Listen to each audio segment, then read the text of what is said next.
नमस्कार दोस्तों, आप सबों का स्वागत है। बिहार बोर्ड मैट्रिक परीक्षा 2025 के लिए सामाजिक विज्ञान का लघु उत्तरीय प्रश्न यानी कि सब्जेक्टिव जो कि आपको 2 नंबर से पूछे जाएंगे और यह सभी प्रश्न बहुत बार बिहार बोर्ड मैट्रिक फाइनल परीक्षा में पूछे गए हैं और आप सभी को यह अर्धवार्षिक परीक्षा 2024-25 में पूछे जाएंगे 2 नंबर से। तो देखिए प्रश्न है, संसाधन किसे कहते हैं?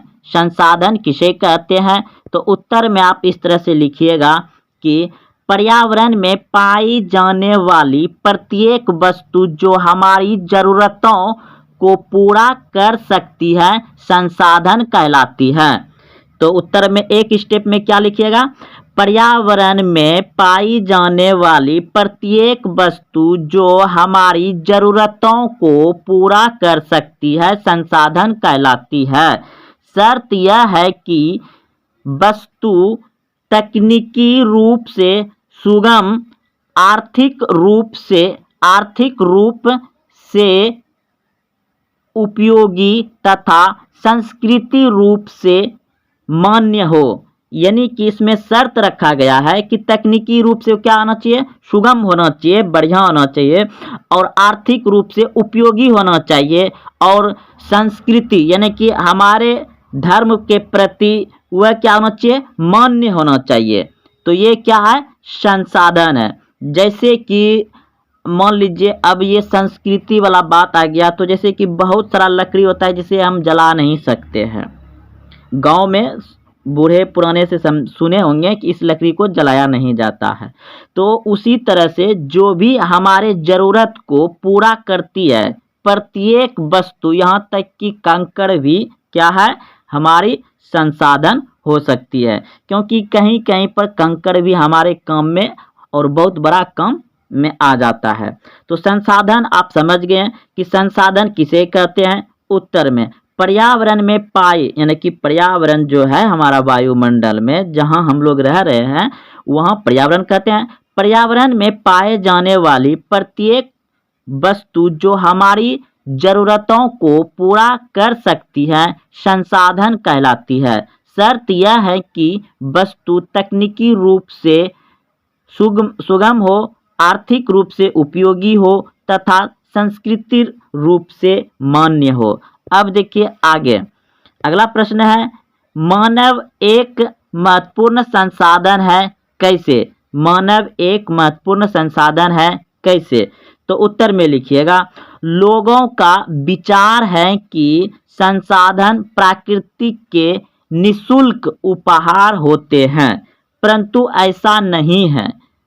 सभी संसाधन मनुष्य के क्रियाकलापों के प्रतिफल होते हैं। मनुष्य प्रकृति में उपलब्ध पदार्थ को संसाधनों में बदलता है। इस दृष्टि से मनुष्य काफी महत्वपूर्ण संसाधन है। तो देखिए जो हम लोग को प्राकृतिक में मिलते हैं, प्राकृतिक मतलब कि जैसे जल, मिट्टी, हवा, लकड़ी, ये सभी जितने भी हम लोग को प्राकृतिक में मिलते हैं खनिज वगैरह, तो उस सब को हम लोग क्या करते हैं?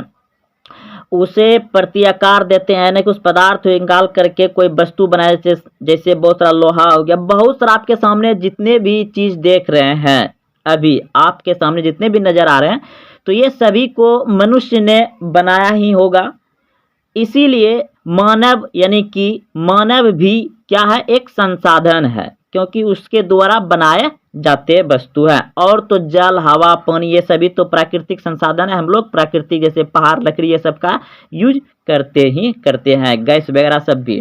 तो देखिए अब अगला प्रश्न, तो आप लोग अच्छे समझ गए होंगे कि मानव एक महत्वपूर्ण संसाधन है कैसे? तो उत्तर में लिखेंगे, लोगों का विचार है कि संसाधन प्रकृति के निःशुल्क उपहार होते हैं, परंतु ऐसा नहीं है। सभी संसाधन मनुष्य के क्रियाकलापों के प्रतिफल होते हैं। क्रियाकलाप जो काम करता है उसका प्रतिफल होता है।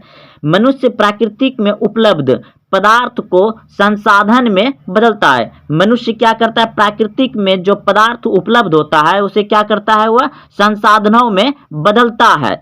इस दृष्टि से मनुष्य काफी महत्वपूर्ण संसाधन है। तो चलिए दोस्तों, आप लोग यह प्रश्न अच्छे से समझ गए होंगे। हो सके तो आप कॉपी में उतार लें, बहुत अच्छा ही प्रश्न था। अब देखिए अगला प्रश्न है, संसाधनों के विकास में मनुष्य की क्या भूमिका है? संसाधनों के विकास में मनुष्य की क्या भूमिका है, उस बात को पूछ दिया गया है। तो उत्तर में लिखेंगे 1 नंबर दे करके, मानव प्रौद्योगिकी द्वारा प्रकृति के साथ क्रिया करता है तथा अपने आर्थिक विकास की गति को तेज करने के लिए संसाधनों का निर्माण करता है। अब देखिए, पुराने जमाने में बैलगाड़ी हुआ करता था, लेकिन उसे तेजी से चलाने के लिए क्या करे, गाड़ी मोटर, धीरे धीरे बुलेट ट्रेन और तेजी से हवाई जहाज, यानी कि बहुत सारा की क्या क्या मानव ने उसको आगे कम समय में गति करने के लिए उसे तेजी से संसाधन का क्या करता है, निर्माण करता है। दूसरा में देखिएगा, मनुष्य पर्यावरण में पाए जाने वाले पदार्थ को संसाधन में परिवर्तित करता है तथा उन्हें प्रयोग करता है। तो आप लोग अच्छे समझ गए होंगे कि संसाधन के विकास में मनुष्य की क्या भूमिका है। तो आप कैसे जवाब दीजिएगा कि मानव प्रौद्योगिकी द्वारा प्रकृति के साथ क्रिया करता है तथा अपने आर्थिक विकास की गति, अपने आर्थिक जो विकास है उस गति को तेज करने के लिए संसाधनों का निर्माण करता है। समझ गए।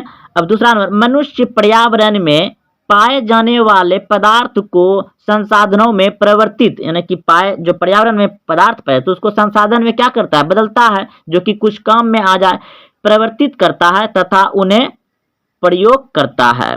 तो चलिए दोस्तों, आप लोग ये तीसरा प्रश्न भी समझ गए होंगे।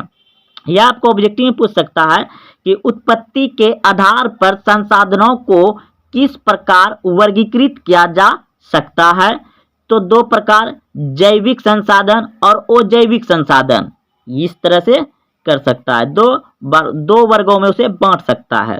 तो देखिए, जैव संसाधन की प्राप्ति कहाँ से होती है? जैविक संसाधन यानी जैव संसाधन की प्राप्ति कहाँ से होती है?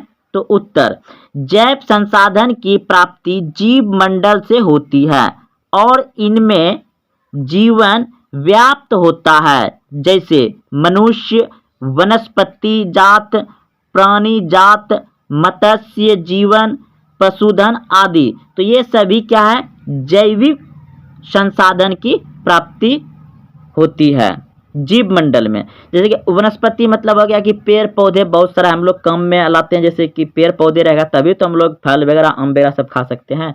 मनुष्य भी एक दूसरे के काम में आ जाता है, प्राणी जात भी आ जाता है, बहुत सारा मतलब क्या है, भेड़ बकरी मुर्गा, मत्स्य तो समझ रहे हैं, पशुधन मतलब पशु, जो बहुत सारा गांव देहात में पशु बेचकर दूध भी खाते हैं हम लोग। तो ये सभी भी क्या है, जैव संसाधन के अंतर्गत आते हैं।